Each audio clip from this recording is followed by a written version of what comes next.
Good morning, everybody. It's me, Mitch. It is Monday, September 30th. Wow, end of September. Welcome to Morning Coffee with Mitch. Drink it if you got it. And I always make sure I got it. Wow, beautiful morning. It's about 7:15. The sun is coming up. And it's Monday. As I usually say on Monday morning, it doesn't make any difference to me. In fact, I like the weekdays better because when I venture out into the world and have to go into a store, all you working people are busy. And I have the luxury of not fighting the crowds. I do like it. I do love it. Watching the storm recovery has been painful, and yet a relief. And I think that none of us want to admit that when we see some disaster happen to somebody else, that while we feel compassion for them, we also feel tremendous relief that there but, as the saying goes, there but for the grace of God go I. There is that side to all of us that, well, better you than me. And that's a selfishness that we all have built into us, and we have set up our morals to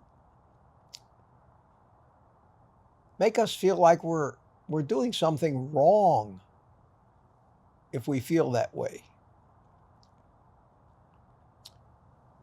We've made being selfish, and when you think of the word selfish, it means you're concerned about yourself. We've made that into a bad thing. And unfortunately, we've even referred to it as having a selfish gene. And I got news for you, my friends. We got to stop being so hard on ourselves. We have to take maybe a little more realistic look at why we're even here and why we're even alive. Because I got news for you, my friends. Every single one of our would have been ancestors. I'm not just talking about even when we were human. I'm talking about back amongst the tree of life of all living things. Any organism lacking the selfish gene went extinct. I know that doesn't sound morally right in our self-conceived and I say do-good code of behavior that we've invented as thinking human beings. But unfortunately, it goes against all laws of survival that exist in nature. Kill or be killed, eat or be eaten. That's the law of the jungle. That is the law of nature. Now, we've layered on top of that something we call civilization. Civilization, we want to try to figure out a way, as a famous philosopher once said, whose name was Rodney King, we want to just all get along. Well, we can all get along, and we found it possible to all get along as long as there is basically enough of everything necessary to sustain this thing called civilization that we have built and the life of each of its members. Oh, we'll all get along fine, and we'll all be neighbors, and we can be a village, and kumbaya, my friends. Ain't it grand? And that's great. And that's great. And that's utopia. And that would be a wonderful, wonderful thing. However, what happens when all of a sudden there isn't enough of everything for everybody? Or maybe some of these individuals aren't as willing to get along with the rest of us and get greedy. Maybe some of them don't have a conscience. Maybe they're sociopaths. Maybe they have no regard or compassion for their fellow human beings. They're all out 100% selfish. Because isn't the measure of what kind of person you are the ratio of selfish to selfless that you have? And I think that since everybody has to be even a tiny little fraction selfish, or they would go extinct, that ratio of selfless to selfish determines how we're viewed by everybody else, whether we're a good person or a bad person. Now, problems we're having when we look around at us, when we look at and we're being made aware of because of social media, because of politics, because of TV, because of everything. We're getting so much information that one thing has become completely and totally obvious to us is that there are one hell of a lot more of the more and most selfish people out there than there are the selfless. And they care only about themselves, their power, their wealth, their greed. And they're winning right now. They, my friends, are winning. And that's the battle. That's the battle that nature has been fighting all along. The selfish have always won in the long run. It is a rule of nature because the selfish eventually will be the survivors. They'll be the survivors. And the rest of whatever there is going to suffer as the selfish keep taking things to ensure their own survival. And that dynamic works in pond scum bacteria in exactly the same manner as it works in what we call an advanced civilization of thinking human beings. Same mechanism. What do we do about it? Well, if you're a selfish person, you know what to do about it. The hell with everybody else.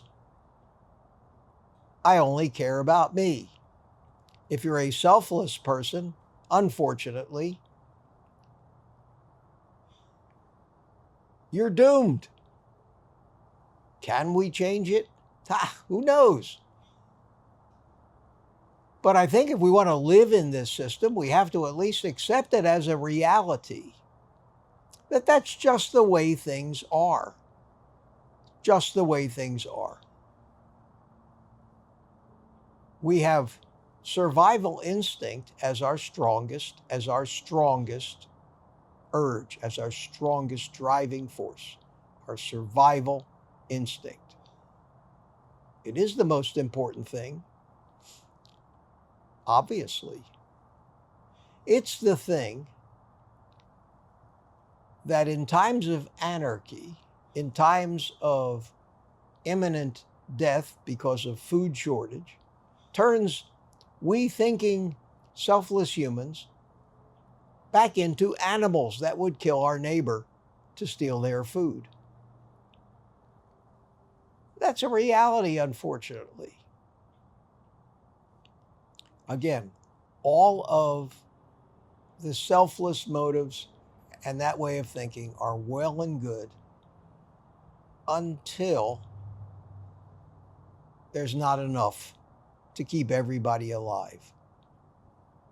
Unfortunately, this is the reality of how we live. Now, how are we going to deal with this?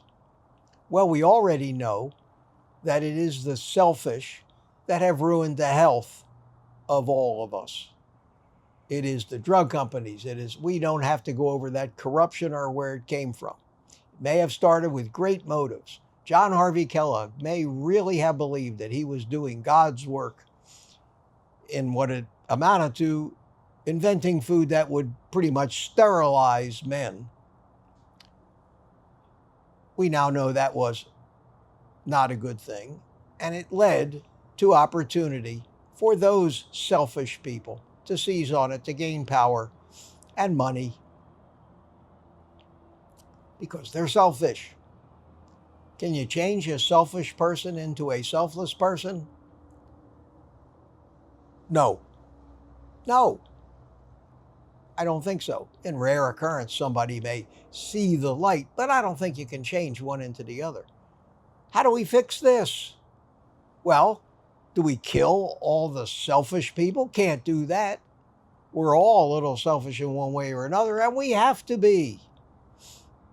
What do? Well, we make laws. Well, laws are great. If you can find some selfless people to actually stand still long enough to have an honest debate without having the debate itself steered by the selfish people through lobbyists. So lawmaking, while it's a great answer in a simpler time,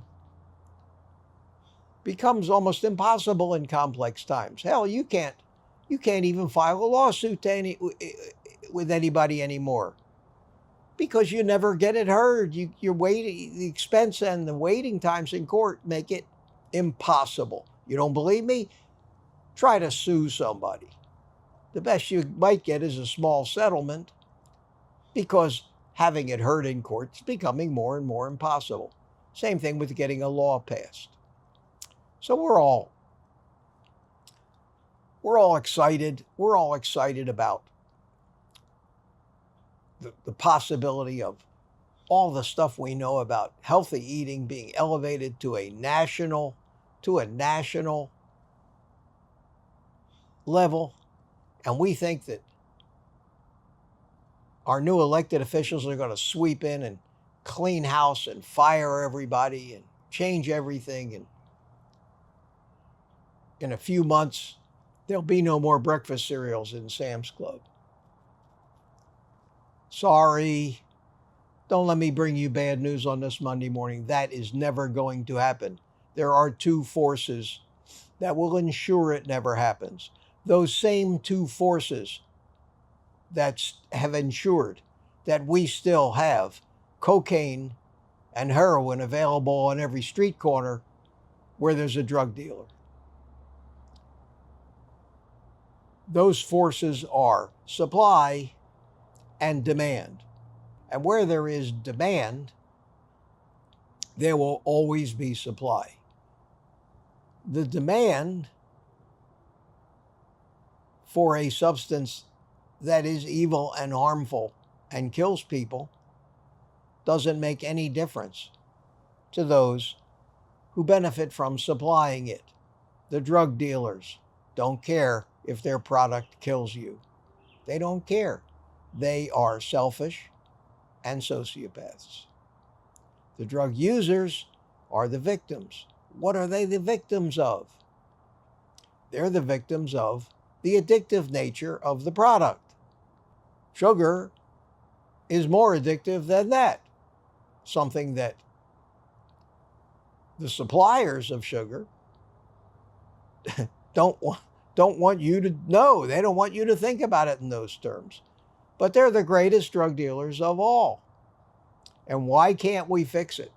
Why haven't we been able to fix the drug problem? Why after all the money, the legal infrastructure, the military infrastructure that we have thrown at this war on drugs. Why hasn't it gone away but gotten worse?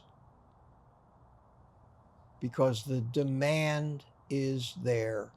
And the demand is there because of the addictive quality of the product itself. And our addiction to sugar-laden foods, carbohydrates, is stronger than that of the drug addicts. And by that very nature, it will not and cannot go away.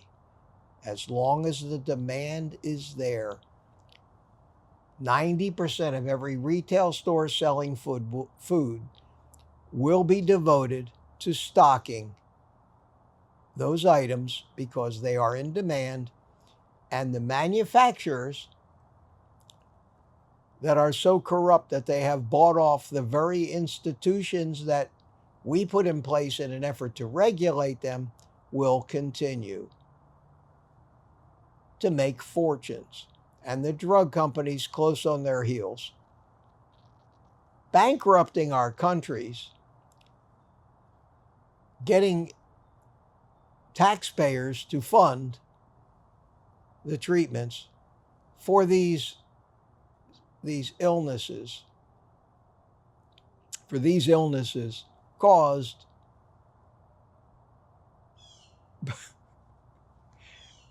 by this cycle of supply and demand. And round it goes. Has it gone too far already? Can we do anything about it? We might be able to put a little dent in it. If we completely were to blow up the cartels somehow, burn all the fields where this stuff is, the poppies, and these things are grown, shut down all the labs that synthesize these things, put all the people who keep wanting to push this stuff on us in jail. Yeah, we might slow it down a little bit. Maybe if it was unavailable for long enough, the demand would go away. Well, there's an idea. And that's why our little community seems to be doing so good. We self-imposed a shortage of this stuff on ourselves, and it took 30 to 60 days for our physiology to pretty much unaddict us strong enough to where we could fix it. So maybe the answer, maybe one of the only feasible answers, is how do you get people to stop eating this shit for 30 to 60 days? Because if they did, now that would require an idea that I haven't come up with yet. How would you get the entire human population to stop eating sugar for 30 days? It's an interesting concept. If we could get every alcoholic to stop drinking for 30 days, we'd be a long way towards stopping alcoholism, because the cure itself is not in anything that comes from the outside. We have that built into us. It's our own chemistry. It's proper nutrition. So we solve this problem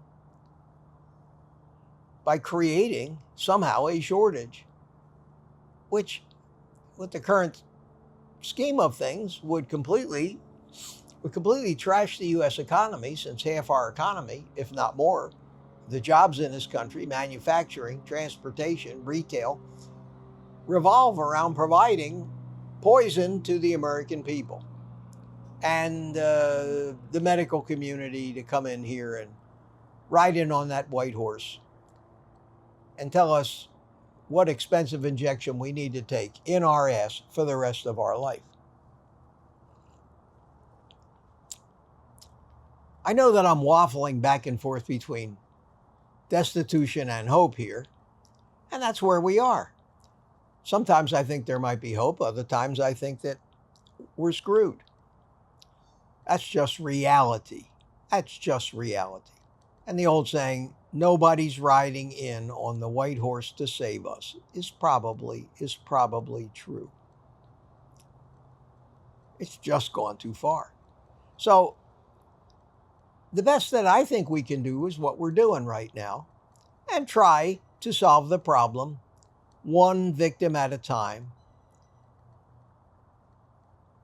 to spread the word like we're spreading, for me to keep sitting here talking about what it takes to fix your metabolism and heal yourself, and 30 to 60 days of just avoiding somehow all of that poison that you are so addicted to and can't live without.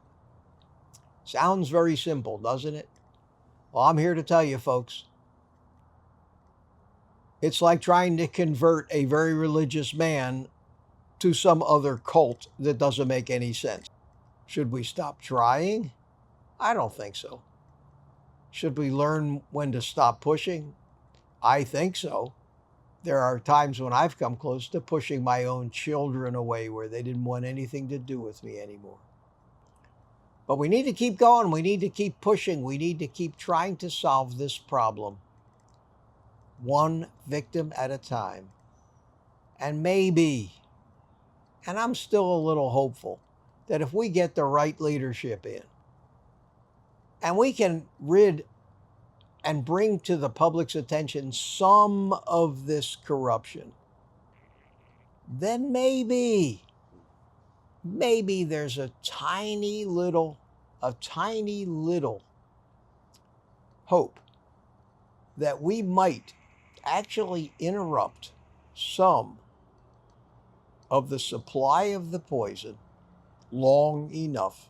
Doesn't have to be too long enough for there to be a 30 to 60 day window where all of we addicts can wake up and realize there is life.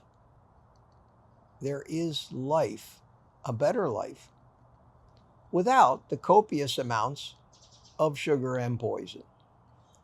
I do hold out a little hope for that. In the meantime, we need to just keep doing the best we can for ourselves, spreading the word when we can, and becoming a tight community like we are. I know I rambled a little bit today, but it's a Monday morning, taking stock of reality, of the problems, how we can solve them. I think about that a lot. Enjoy your coffee. Mine is still a little warm, and may see you later, and if not, I'll see you tomorrow morning. Until then, take the rest of the day off and eat meat.